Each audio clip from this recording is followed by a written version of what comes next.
Well, I don't think this transfer story is emotional because we have been knowing about this for a long time now. Well, ladies and gentlemen, welcome back to BayernNow, the ultimate Bayern Munich fan channel. Alaba is officially joining Real Madrid. We already knew he was leaving Bayern, but now we know for sure he's going to Real Madrid. There were chances of him ending up at Barcelona, but I'm sure he wouldn't want to be playing at Barcelona. They have zero direction, like a blind man, like Stevie Wonder. No direction whatsoever. But ladies and gentlemen, let's see what happens, man. Let's see what happens. Bayern Munich already bought Upamecano, so we're gonna see. And Lucas Hernandez just settled himself a center back. Like I'm taking this spot and I'm keeping it, and no one's taking it from me. And that's the mentality I like. So Lucas already our center back. Replacement. We don't necessarily need another one. We already have Upamecano. Now Boateng's leaving as well. So we'll have two center backs gone. Our back line is probably going to look like Neuer in goal, Pavard at right back. That's fine for now.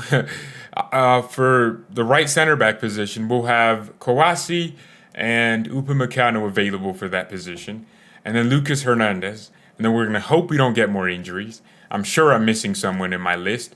And then left back, Omar, Richards, and Davies. Alaba is no longer a backup left back because Lucas will be the left back and Alaba's leaving, obviously. So that's what our back line looks like. So I don't know how all of you feel. Do we need another center back on top of Upamecano because Boateng's leaving and we're injury FC? I don't know.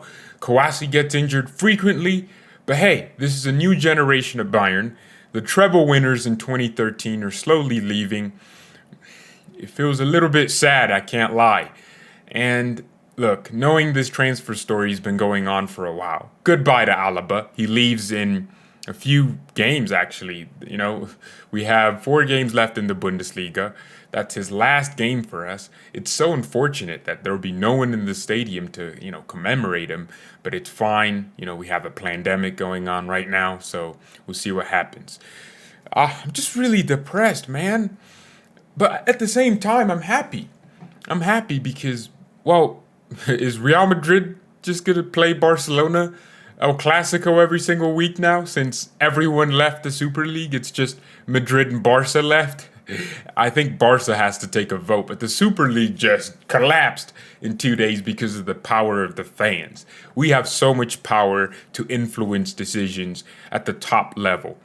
These clubs, 12 of them, came out and said, we want to start our own thing. Now, when I heard of a Super League, I thought FIFA started a competitor league to UEFA because of some stuff that happened in the background. So that's why my video, I'm like, UEFA should sue FIFA. I'm like, that didn't make sense because it was these 12 clubs that created their own thing separate from FIFA and the UEFA. So that was the issue.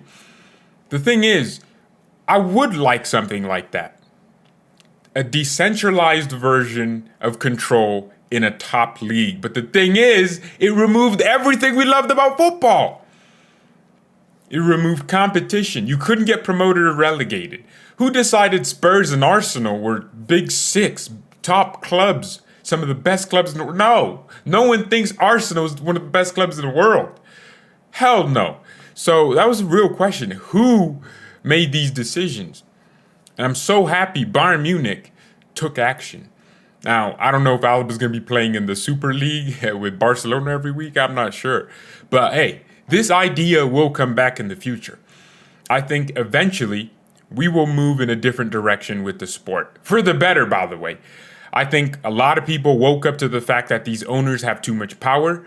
They'll be pushing their leagues to start making decisions to basically give the fans more control. Sort of how the Bundesliga has the 50+1 rule, which pretty much states that investors can't own more than 50% of the company, or 49% more specifically. It's fan-owned. Bayern Munich is owned by the fans. 75% of the ownership in Bayern is held by Bayern, which is controlled by the fans.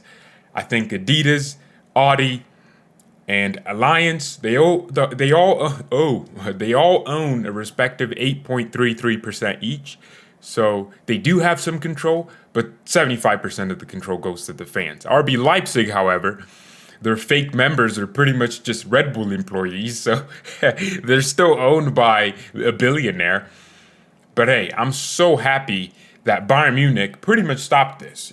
You don't think Kali was calling, I don't know, the Glazers, Abramovich, to stop this? Abramovich, I think you should stop this now, you stupid Scheiße. I'm telling you, it probably happened that way. And I think Bayern saved football, man. We saved it. We have a lot of influence. And now, I don't think anyone's talking about this yet, but our CEO and our legal representative just became the vice chair and also the president of the Clubs Association for UEFA.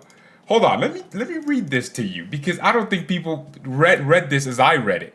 Because I'm a business guy. I like to think of leverage. How can you... Yeah, look. Bayern's legal director, Michael Gerlinger, has been appointed as vice president of the European Club Association. Do you know who the president is? Karl-Heinz. I'm telling you, that gives us more influence. Who's the former president? The Juve guy. The Juventus guy. He gives us more control on decisions. And of course, if Bayern is controlling a good portion of what clubs are doing in terms of representing UEFA and representing the fans, it's better that a club that's ran by fans and former players gets a big say.